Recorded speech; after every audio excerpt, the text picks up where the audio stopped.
Disturbing True Abandoned Building Stories by MrNightmare. What's good? How your day going? How your morning, your evening, your night, whenever you're watching this video? I ain't about to talk your ears off. About to jump right into this mug and see what's going on in these abandoned buildings. However, though, I do hope we get like an abandoned asylum, hospital, one of those type of stories, because dog, those are creepy AF to me. Or school. But either way it go though, if you want to check out the original video, the link will be in the description below. But let's go.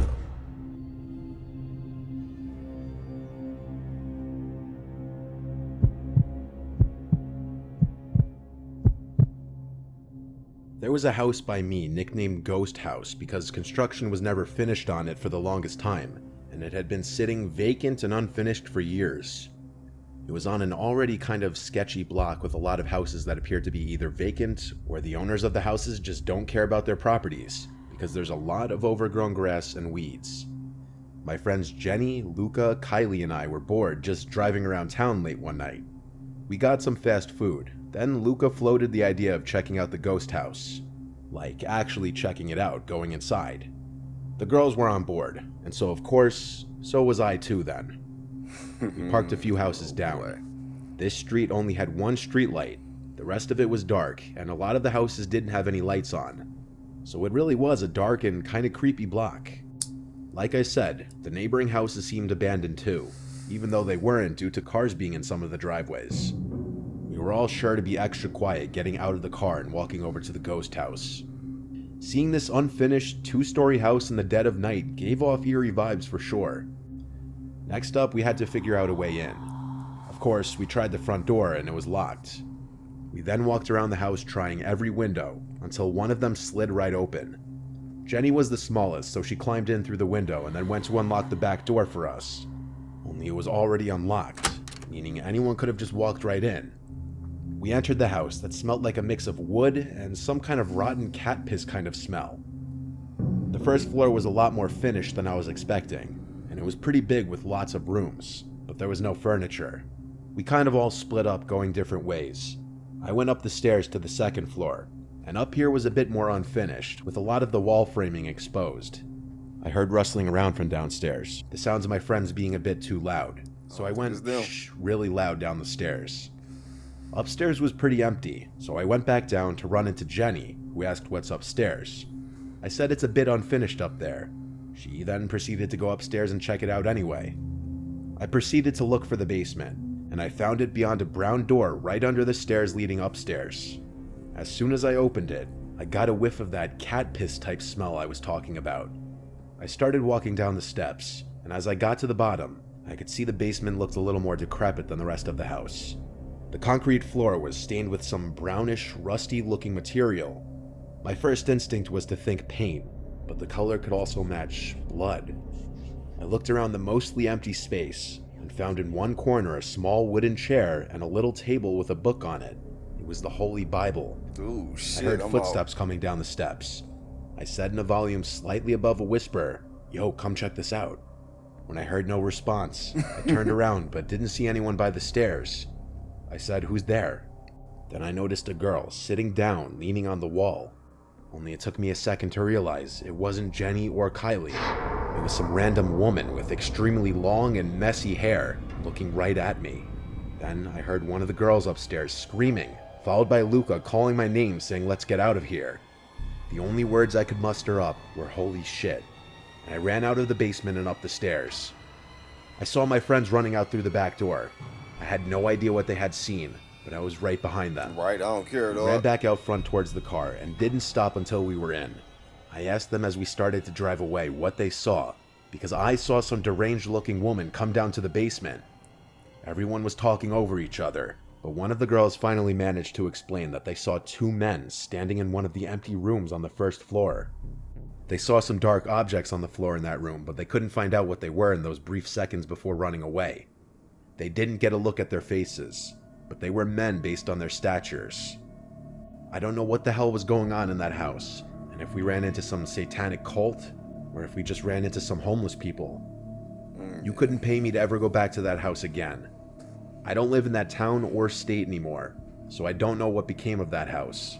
But based on the most recent Google Maps picture from 2019, it still wasn't ever finished.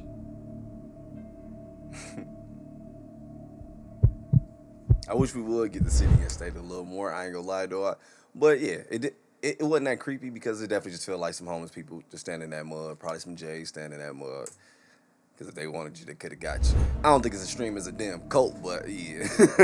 Should have rolled up another one, man. It's a little bit left I got. Kelly. My friends and I live in a very nice area. Try and picture the quintessential suburban neighborhood. It's relatively quiet, and people are used to the secluded, isolated feel it provides. The last place you'd expect anything dangerous to really happen. Nice. With the exception of what I'm about to tell you, my town radiated the calming silence you'd eventually come to crave. This happened a few summers ago, and as much as I try to resist it, I will never be able to erase the memory from my mind. Anyway, my friend Chaz and I had always been those kids to try to cause trouble wherever we could. Looking back, I struggle to justify our behavior. I guess it was our teenage manifestation of a rebellious spirit or some shit like that. We lived on the same street and hung out after school every single day. Because our neighborhood consisted of nothing but very large houses and towering trees, we didn't usually have much to do on weekdays, unless we wanted to journey a few towns over.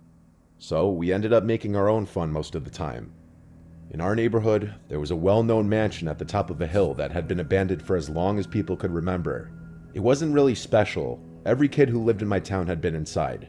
The rooms were essentially stripped of anything of value, and finding a wall that wasn't coated with multiple... Alright, hold up. Fucker.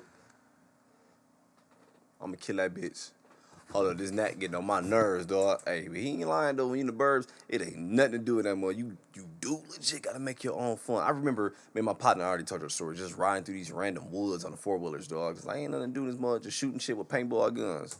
Shooting people cars, I ain't gonna lie, but still, it was boring. Well, that part was fun. Journey a few towns over. So we ended up making our own fun most of the time. In our neighborhood, there was a well-known mansion at the top of a hill that had been abandoned for as long as people could remember. It wasn't really special. Every kid who lived in my town had been inside. The rooms were essentially stripped of anything of value, and finding a wall that wasn't coated with multiple layers of spray paint was almost impossible. It was especially creepy because it stood at the edge of a massive cemetery. For Chaz and I, this cemetery mansion was a kind of default, a plan B if we will. If we had nothing else to do, we'd throw some graffiti up inside or just smoke and chill on the roof. This was one of those nights. It was like 3 a.m. on a Wednesday, and Chaz and I had just been flaked on by a couple girls that we made plans with.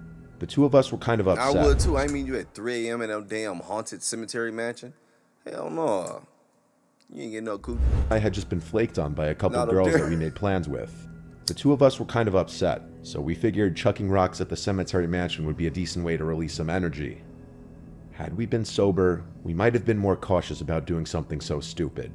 But it was late, it was summer, and we didn't care. I convinced Chaz not to drive. We were more than a little drunk. And after about a 20-minute walk, we crested the hill and were met with a familiar yet eerie sight. Vines twisting and hanging down the muddied bricks, most of the windows shattered, menacing points at the tip of the roof. Definitely a sinister feel, especially at such an ungodly hour of the night. Without warning, Chaz picked up a stone and chucked it towards the house. It sailed gracefully before smashing through one of the fourth-floor windows. It was difficult to confirm in the low light of the moon and surrounding streetlights, but the deafening sound of the shattering glass confirmed it.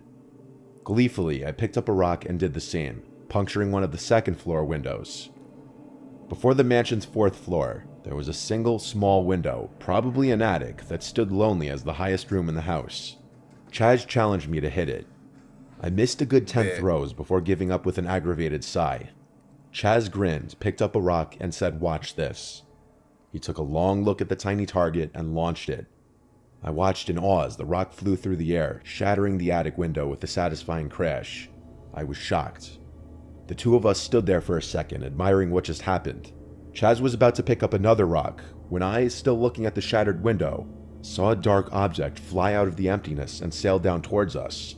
I literally jumped, confused as to what I just saw. Chaz and I looked down at the rock that had just landed on the gravel in front of us. The exact same rock Chaz had just thrown. Also threw it back. It was easily recognizable, as it had a sort of Z imprint on. My bad, I misheard. I thought maybe someone was running downstairs towards them, whatever. I'd have threw it back to it, your ass. Don't know that rocks As had just thrown. It was easily recognizable, as it had a sort of Z imprint on one of the faces. The two of us stood there in silence, obviously a little shaken up. It was really late for other kids to be doing the same thing we were, but that was the only explanation we could come up with. We agreed that it must have been a group of teenagers trying to mess with us, an idea that actually excited us. The devious grins on our faces told the story. We were going to try and get the jump on them before they could scare us. The two of us quietly made our way to the front door, ducking under a thick vine that hung from the towering pillars above. The door was slightly ajar, but it always was. It had long since been misaligned.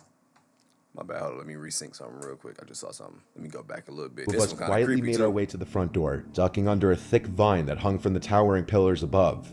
The door was slightly ajar, but it always was. It had long since been misaligned from its hinges and didn't close properly.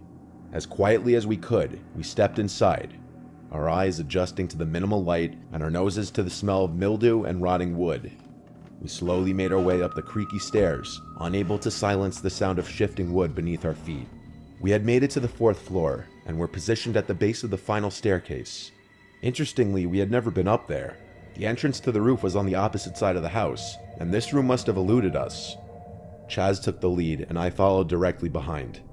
The staircase led to a small wooden door, which we presumed was the attic door.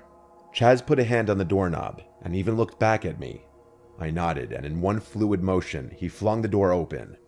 Before I could even see anything, I was struck by the smell that made me take a few reactionary steps backward. It was disgusting. It smelled like death and rot. Yeah, Something was clearly decaying in that room. Chaz covered his nose and entered. I was a little more hesitant to do so, but I decided that I'd rather be by his side than alone on a pitch-black staircase. That is true, real quick. I always say that. That's why I would never do stuff like this with just two people. I need a third person. I gotta have an escape. But either way it go though, if you decide to do something and we deep into the shit, then I'm like, if I go back by myself, then I'm just going back by myself. But if it's a third person, I could talk to the person and come back with me. Like, bro, come back. Man, come back with me because this nigga about to die, dog. Hey, for real, I give you $100. I ain't give you shit when we get to the car, though, but once I get to the front door, I'm good. I'm going to just dip anyway. Nigga, fuck you. You ain't getting no money from me. I'm not doing that shit. That room. Chaz covered his nose and entered. I was a little more hesitant to do so, but I decided that I'd rather be by his side than alone on a pitch-black staircase. The sight was even worse than the smell. We found ourselves staring at a tiny room, the floor of which a white pentagram was painted. There were a few unlit candles and a closet door that we didn't open. The smell seemed to be emanating from that closet, and I was worried Chaz would want to investigate more. To our surprise, the room was void of people. I had enough, though. This was really starting to freak me out, and I couldn't fight the urge to leave any longer. I turned towards the door, and that's when I saw it. I looked down the staircase and saw two cloaked figures looking back up at me. I cursed and ran towards Chaz. Just then, I heard stomping up the stairs from behind us. Oh, I'm screwed. And you don't know this place. You don't know where to go, goofy. And we heard stomping up the stairs from behind us. We were screwed. As the stomping got closer to the door, I was prepared to fend off whoever it was, bracing myself for a fight. Just then, Chaz yelled at me, "Dude, come on." I whipped around to see Chaz halfway out of the shattered window, presumably stepping on the roof. I hurriedly did the same, and the second I made it onto the roof, I heard the door forcefully open. We ran across the roof to the entrance we knew about, not wanting to wait to see if we were being followed. Had the situation not been so dire, I don't know if I would have been able to go through with our plan. The darkness made it nearly impossible to see. One wrong step and we would have been sent tumbling to our deaths. I followed close behind Chaz, and we made it to the roof entrance. It was a little hatch that led to a ladder. Chaz failed to open the hatch up. It was locked from the inside. Just then, we heard a booming voice ring out from somewhere in the distance. "They went that way," yelled the freakishly deep voice. To this day, it was the scariest thing I've ever heard anyone say. Without thinking, I stomped on the hatch as hard as I could with my right foot, and it gave way and it crashed loud enough to reveal our position to anyone in the house, let alone someone chasing us on the roof. The force of the impact caused me to fall into the hole, and had it not been for my hands reflexively grabbing the ladder, I wouldn't have been seriously hurt. Chaz screamed at me to go, so I climbed down as fast as I could, trying to ignore the pain in my leg. The two of us sprinted down the other staircase and burst out the back door, jumping the fence and running into the cemetery. Chaz seemed to be fine. He was literally laughing.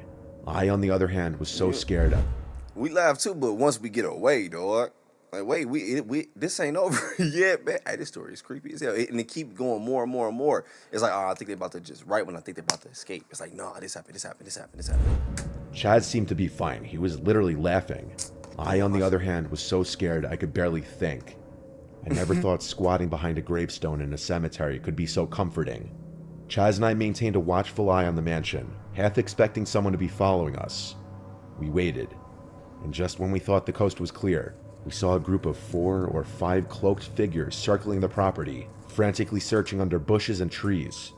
The two of us crept closer into the cemetery until we were sure there was no chance we could be spotted in the darkness. We hopped the backside fence and haven't been back to that house since. I can only assume that we stumbled upon some kind of cult meeting or ritual. Why they decided to do it in an abandoned house.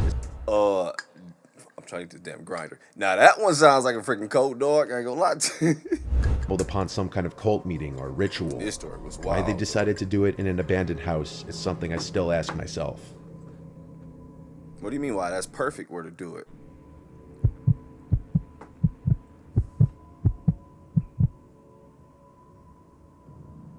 This was the year 2017, when I was rushing a frat in college.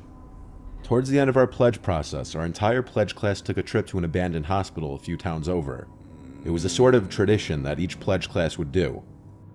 I carpooled with a few of my pledge brothers. There's honestly just too many names to list, so I'll just name my pledge brother that I spent most of the night with, Joshua.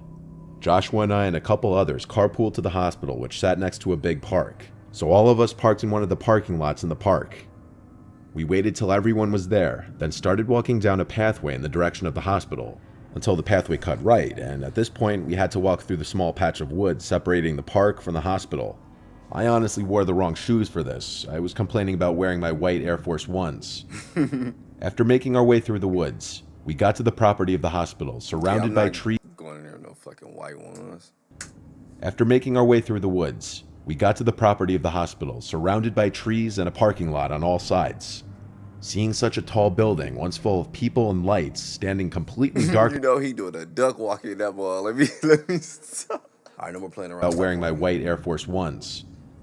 After making our way through the woods, we got to the property of the hospital, surrounded by trees and a parking lot on all sides. Seeing such a tall building, once full of people and lights, standing completely dark in the night, was really creepy. It was my first time ever exploring this building. A couple of the guys in the group knew the secret ways in, one of which being simply climbing through one of the lower windows that was smashed through. I followed close to the back of the group. One by one, we stepped down through this window, leading to a level beneath the ground. The floor on this level was wet, making me really regret my shoe choice now. Joshua and I stayed in the back, following behind the rest.